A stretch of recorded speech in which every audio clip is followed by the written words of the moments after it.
2018년에 발표한 농촌진흥청의 통계에 따르면 피부병으로 동물병원을 찾는 반려견의 수는 전체의 6.5%로 예방접종 다음으로 높았습니다. 웨이업은 6.3%로 그 뒤를 이었는데요. 이처럼 피부병과 웨이업은 반려견에게 쉽게 발생할 수 있는 질환입니다.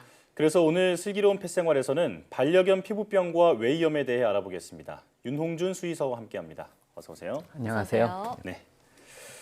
반려견은 피부가 이 사람보다 얇아서 여러 가지 피부병에 쉽게 걸린다고 들었습니다. 그래서 사실 뭐 샴푸를 해주거나 빗질을 할 때도 좀 조심해야 하는 걸로 알고 있는데, 네. 자, 그런데 의외로 산책을 나갔을 때 반려견들의 피부 건강을 주의해야 한다고요? 일단은 산책 자체는 반려견의 어떤 정신적 건강을 증진시키고 네. 그다음 햇빛을 받음으로써 면역성을 증대시켜서 피부병 예방에 오히려 도움이 되는 편에 속합니다. 예. 그러나 일반적으로 이제 아토피 체질인 강아지 같은 경우는요, 꽃가루나 아니면 미세먼지에서 알러지 반응을 유발할 수 있기 때문에 봄철에 꽃가루가 심하거나 아니면 미세먼지가 많은 날은 산책을 자제시켜 주는 게 좋고요. 네. 또 진드기 감염에 유의해야 하는데요. 봄철이나 가을철로 우리나라는 진드기가 비교적 많은 나라에 속하고요. 진드기가 물어 생기는 기생충성 피부병에 걸릴 수 있고 또 진드기가 매개하는 질병 중에 바베시아나 라임병 같은 무서운 병들도 있거든요. 예. 이런 병에 걸릴 경우 강아지 같은 경우 심한 빈혈로 시름시름 앓다가 죽을 수도 있고요. 예. 아니면 신경증상 같은 경련을 나타내거나 이런 현상이 나타날 수 있기 때문에 되도록이면 산책 시 진드기를 예방할 수 있는 진드기 구제제 같은 걸 바르고 산책을 시키시거나 아니면 풀숲 같은 것을 피해서 산책을 시키는 것을 권장드립니다. 그렇군요. 예. 아토피 체질의 반려견은 봄철 혹은 미세먼지가 심한 날 산책을 시킬 때 조심해야 한다고 하셨는데 저는 아토피는 사람에게나 있는 피부병인 줄 알았거든요. 강아지나 고양이한테도 아토피가 나타나나 봐요? 사실 강아지와 고양이가 이제 인간 세상과 같이 함께하면서 사람의 네. 집 안으로 들어왔잖아요. 네. 그러면서 이제 우리의 환경을 공유하고 우리의 먹거리를 공유하면서 강아지도 사람과 마찬가지 현대병의 일종인 아토피 체질이 생기기 시작했습니다. 체질이 바뀐 거군요. 그렇죠. 그래서 예. 이제 아토피 질환에 걸린 강아지들은요, 일반적으로 2살에서 3살이 지나면서 증상이라는 게 나타나기 시작하고요. 예. 네. 보통 습진을 동반한 가려움증, 소양증을 동반한 피부염들이 지긋지긋하게 계속 재발이 되게 됩니다. 예. 그래서 이런 것의 주요 원인으로는 대체로 유전적인 원인, 네. 아니면 우리 사람과 인간이 공유하는 환경적인 요인, 그 다음에 먹거리, 식습관적인 요인, 세 가지로 보통 구분하고 있습니다. 네. 그렇군요. 그럼 사람과 마찬가지로 반려견 또 이 애완동물들에게도 아토피가 난치성 피부 질환이겠죠? 네, 지긋지긋한 난치성 피부 질환이 맞습니다. 그렇군요. 그러면 아토피 피부염이 이렇게 반려동물에게 발생했을 때 어떻게 관리해 주는 게 좋을까요? 사람의 아토피 피부염 관리와 비슷한데요. 네. 첫 번째로 환경 개선이 제일 중요합니다. 어. 그래서 환경 개선이라면 실내에서 부유하는 부유물 자체가 아토피 피부염의 원인이 될 수 있는 어떤 알러겐으로 작용할 수 있거든요. 예. 예를 들면 화분이 집에 많다 그러면 곰팡이 포자가 원인이 될 수 있고요. 먼지나 진먼지 진드기도 원인이 될 수 있습니다. 네. 그다음 가구나 새로 산 가구에서 뿜어져 나온 여러 가지 환경 호르몬도 문제가 될 수 있고요.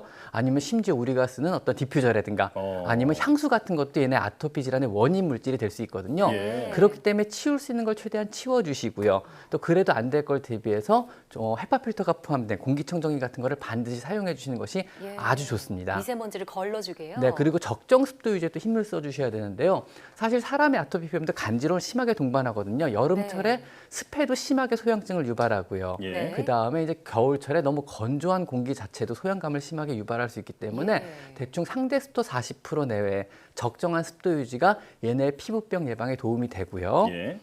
그 다음에 이제 피부 보호 역시 굉장히 신경을 많이 써주셔야 돼요. 네. 예. 아토피 질환 자체는 사실은 습진을 동반하게 되고요. 네. 이 피부염 자체는 피부를 되게 약하게 만들고 자꾸 긁어서 상처를 유발하게 됩니다. 네. 근데 피부는 여러 가지 보호층으로 사람의 피부나 동물의 피부나 여러 가지 보호층으로 보호를 받게 되는데 예. 여기에는 각질층, 지질층, 수분층 여러 가지 층들이 다단계로 보호하면서 피부에 상재하는 곰팡이나 세균을 억제하는 효과를 나타냅니다. 예. 근데 너무 잦은 목욕 자체가 얘들의 피부를 깎아먹게 되고 이런 보호층을 파괴하는 역할을 하게 돼요. 그래서 오히려 피부병인 애들을 냄새가 난다는 이유로 너무 자주 목욕을 시키다 보니까 오히려 더 악화시키는 경향이 있거든요. 그렇군요. 그래서 그래가지고 보통 목욕은 2주나 3주에 한 번씩만 목욕시킨 것을 보통 권장을 드립니다. 예. 먹는 것도 조심해야죠. 네, 식습관 특히 조심하셔야 되는데요.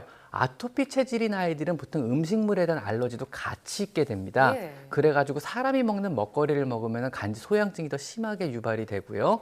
그 다음에 그로 인해서 피부병이 더 자주 다발을 하게 되거든요. 네. 그래서 사람이 먹는 음식을 주지 말고 강아지가 먹을 수 있는 안심하고 먹을 수 있는 음식만 주시고 네. 마지막으로 아토피 체질인 경우 피부병이 생기고 소양감이 심하고 몸을 네. 자꾸 긁고 이런다 예. 그러면 무조건 빨리 병원에 데려가서 예. 더 심해지기 전에 치료를 빨리 받으시는 게 좋습니다. 약물 그렇군요. 치료를요. 네. 이 사실 뭐 약물 치료를 사용하기 시작하다 보면 혹시 뭐 우리 그 반려견이 굉장히 네. 심한 질환에 걸린 게 아닌가 이렇게 생각해서 꺼리는 경우도 있는데 일단은 병원에 데려가서 적극적으로 치료를 받는 게 좋다 이렇게 그게 말씀해 주시는 좋고 또 거군요. 요즘에는 좋은 약들이 많아서요. 네. 주사 한 번 맞으면 한 달 동안 소양증을 가라앉히는 이런 어. 편리한 약들도 많이 있으니까 그렇군요. 너무 어렵게 맘먹지 마시고 예전처럼 막 스테로이드를 사용하는 독한 치료보다는 요즘에는 소양증을 가라앉혀주고 좀 증상을 완화시키는 이런 마일드한 처치도 많이 하니까 병원에 꼭 한번 데려가 보셨으면 좋겠습니다. 네, 네. 이 말씀을 들으니까 증상이 있다면 뭐 안심하고 반드시 병원에 데려가야겠다 이런 생각이 듭니다. 자, 지금 그 피부병에 대해서 얘기를 하고 있는데 그 피부병만큼이나 반려견에게서 많이 발생하는 게 바로 웨이염이잖아요. 이 웨이염은 왜 발생하는 건가요? 일단은 강아지는 사람과 달리 사람은 이제 수평이도 짧은 수평이도 하나만 갖고 있어서 고막까지의 거리가 되게 짧은데 예. 강아지는 소리를 증폭하기 위해서 수직 웨이도와 수평 웨이도로 나눠진 L자형의 고리를 갖고 있어요. 예. 그러다 보니까 일단 길이가 길고요. 그다음에 사람에 비해서 귀 안쪽의 내피 세포층이 굉장히 얇아요. 네. 그리고 예민하기 때문에 한 번 손상을 받으면 회복이 잘 안 되는 경향이 있습니다. 아, 그래서 이런 예. 강아지가 귀까지 덮여 있고 안에 털도 나고 이러니까 한 번 재발하면 귀병이 지긋지긋하게 계속 재발하는 예. 병을 보이거든요. 그래서 한 번 귀병이 생기면은요, 이 뇌이에 손상을 입고요. 뇌이에 손상된 세포들이 재생을 안 하게 되면은요, 귀 안에 서식하고 있는 정상적으로 서식하고 있는 곰팡이나 세균에 의해서 2차 감염이 일어나고요. 네. 이러한 감염을 방치하게 되면은요, 이것들이 곰팡이 균이 번지면서 뇌 안에 뇌의 피부 자체를 완전히 망가뜨려요. 그러면은 이제 세균이나 곰팡이로부터 저항을 가질 수 있는 어떤 배려가 완전 망가지게 되잖아요. 예. 그럼 그 다음부터 이제 안에 있는 세균에 의해서 자체적으로 침범이 계속 일어나고 그게 진행이 되다 보면은 귀를 이루고 있는 연골까지 침투해가지고 우글쭈글 부으면서 연골까지 변형이 일어납니다. 아. 사실 이 정도까지 되면은 치료는 거의 불가능하다고 보셔도 그래요. 됩니다. 그렇군요. 예. 그런데 제가 기르던 강아지 같은 경우에도 귀를 계속 긁는 그런 증상을 보였거든요. 혹시 이것도 웨이염의 대표적인 증상인가요? 그것도 예염의 대표적인 증상일 수 있고 일단 심한 소양감을 나타내고요. 그다음 네. 발적 빨개져 있고요. 그다음 음. 부종 부어 있고요. 그다음에 진물이 나옵니다. 이제 검은색이나 노란색 귀지가 나온다 그러면 아 얘가 귀병이 있구나 하고 빨리 병원에 데려가 보시는 것이 좋습니다. 예. 그렇군요. 자, 그리고 또 이 반려견의 웨이염, 재발률이 또 높다고 하는데 재발을 낮추기 위해서는 어떻게 해야 할까요? 일단 가장 중요한 것은 아까 말씀드린 대로 사실 귀병을 막아주고 이런 것은 귀 안에 있는 얇은 한 층의 세포층이거든요. 세균 번식을 억제해주고 곰팡이균의 증식을 억제해주고 그다음 네. 귀의 항상성을 유지해주는 깨끗한 귀를 유지해주는 건 우리가 하는 청소가 아닌 귀 안에 얇은 세포층인데 이 세포층을 얼마나 보호해주느냐가 그게 바로 우리의 귀출의 목적이 되거든요. 예. 그래서 치료를 하시거나 집에서 청소하실 때도 함부로 귀 안에 무언가를 넣으시면 절대로 안 됩니다. 그거 자체가 자극이 되거든요. 그래서 가장 중요한 것은 면봉을 사용해서 청소를 하지 마시고요. 예. 그다음에 함부로 깃털을 뽑지 않는 거. 요거 두 가지만 지켜줘도 귀병을 예방할 수 있는 아주 좋은 기초가 될 것 같습니다. 그렇군요. 네. 자, 그렇다면 이 웨이염을 그 예방하기 위해서 우리가 평소에 해줄 수 있는 어떤 그 관리 같은 게 있을 것 같은데 어떤 팁이 있을까요? 일단은 음식을 함부로 주지 않는 게 제일 좋습니다. 사람 어. 먹는 음식을 함부로 줘가지고 어떤 아토피를 유발하거나 간지러움증을 유발하는 것 자체도 귀병이 시작되는 원인을 제공할 수 있고요. 예. 그다음 귀 청소를 하실 때 좀 전에 말씀드린 것과 마찬가지로 귀 안을 심하게 자극할 수 있는 어떤 것도 귀 안에 넣으시면 안 됩니다.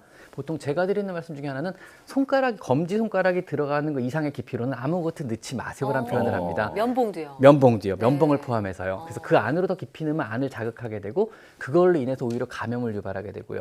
그리고 마지막으로는 어떠한 경우에도 치료를 목적으로 수의사가 허가하지 않은 이상은 귀털을 절대로 뽑지 말라고 합니다. 아, 예. 귀털을 뽑게 된 뽑은 자리에서 보통 감염이 다시 일어나기 시작하거든요. 네. 그리고 귀털이 나오는 목적은요. 속에 있는 수분을 배출하기 위해서 있는 건데 이거를 뽑아버리면 안에 있는 들어간 수분이 배출이 안 돼 버려요. 예. 그래서 귀가 쓴 애들은 그래서 귀털이 필요 없기 때문에 귀털이 없고요. 어. 귀가 덮여 있는 애들이 수분방 배출을 위해서 보통 귀털이 나는 거거든요. 네. 그래서 이런 깃털을 함부로 제거하면 뽑은 자리에 오히려 자극해서 귀병이 더 심해질 수 있다는 것도 꼭 좀 기억해 두셨으면 합니다. 예. 네.